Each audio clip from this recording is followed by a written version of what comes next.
చెప్పండి, మన టాపిక్ ఏంటి? బోధ నీకు దగ్గర అయితే బాధ నీకు దూరం అవుతుంది. ఆమేన్. విశ్వాసి దేనికి దగ్గర కావాలి అంటే బోధకు.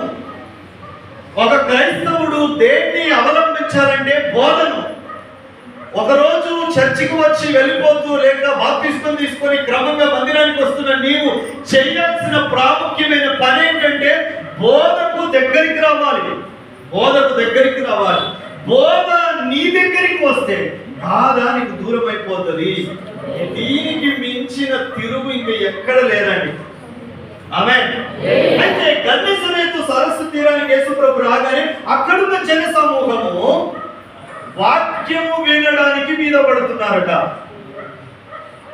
ప్రార్థన చేయించుకోవడానికి మీద పడేటోళ్ళు కొంతమంది ఉంటారు.